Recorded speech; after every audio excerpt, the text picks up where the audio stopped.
இது குறித்து பேசுவதற்காக மனிதநேய ஜனநாயக கட்சியின் தலைவர் திரு தமிமுன் அன்சாரி நம்மோடு இணைப்பில் இணைந்திருக்கிறார். அவரிடம் பேசலாம். சார், இணைப்பில் வந்தமைக்கு நன்றி.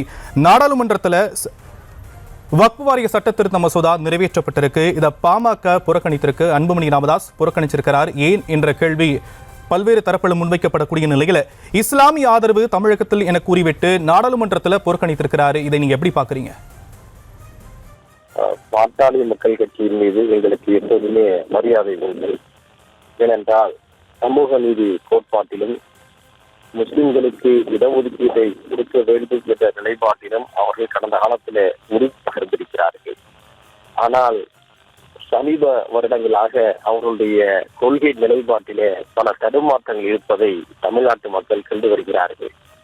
அத்தகைய தடுமாற்றங்கள் ஒன்றாகத்தான் மாநிலங்களவையில வக்ஃப் திருத்த சட்ட மசோதா வந்த பொழுது அதிலே பங்கேற்று அதிகாரப்பூர்வமாக தங்களுடைய எதிர்ப்பை வெளிப்படுத்தாமல் அவர் பங்கேற்காமல் புறக்கணிப்பு செய்திருப்பதாக வரக்கூடிய செய்திகள் கவலை இருக்கிறது. ஏனென்றால் இந்த சட்டத்துக்கு எதிராக பாட்டாளி மக்கள் கட்சி செயல்படும் என அறிவித்தார்கள். தமிழ்நாடு சட்டமன்றத்தில் மாண்புமிகு தமிழக முதல்வர் அவர்கள் இந்த சட்டத்துக்கு எதிரான தீர்மானத்தை கொண்டு வந்த போது பாட்டாளி மக்கள் கட்சியுடைய கௌரவ தலைவர் அண்ணன் ஜி.கே. மணி அவர்களின் தலைமையிலான பாமக சட்டமன்ற உறுப்பினர்கள் தமிழ்நாடு முதலமைச்சர் கொண்டு வந்த தீர்மானத்துக்கு ஆதரவாகத்தான் வாக்களித்தார்கள்.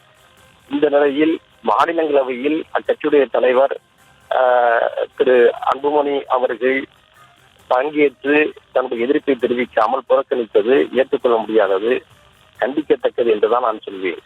ஏனென்றால் தமிழ்நாட்டிலே ஒரு நிலைப்பாடு, டெல்லியிலே ஒரு நிலைப்பாடு என்பது ஆரோக்கியமான அரசியலுக்கு உதவாது.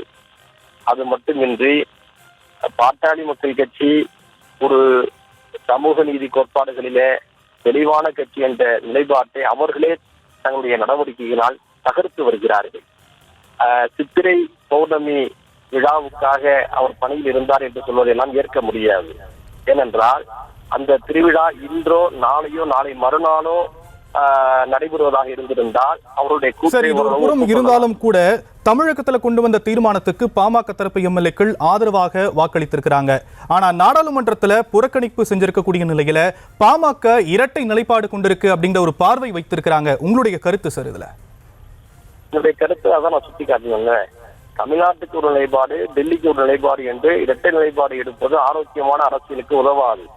இந்த இரட்டை நிலைப்பாட்டின் மூலமாக அவர்கள் எதையும் சாதிக்கப் போவதில்லை. ஒரு பக்கம் பாஜகவோடு சுமூகமான உறவை பேண வேண்டும் என்று அவர்கள் நினைக்கிறார்கள். யாரெல்லாம் இப்படி நினைத்தார்களோ அப்படிப்பட்ட தோழமை கட்சிகளில் எல்லாம் பாஜக சுற்றுநூறாக்கி உடை தெரிந்து பலகீனப்படுத்தி இருக்கிறது என்பதை புரிந்து கொள்ள வேண்டும். அவர்கள் செய்திருப்பது ஒரு வரலாற்று தவறு. காலம் காலமாக அவர்களுடைய இந்த நடவடிக்கையை வரலாறு விமர்சிக்கும் என்பதை மறந்துவிடக்கூடாது. இணைப்பில் உங்களுடைய கருத்துக்களை பகிர்ந்து கொண்டமைக்கு நன்றி திரு தமிமுன் அன்சாரி.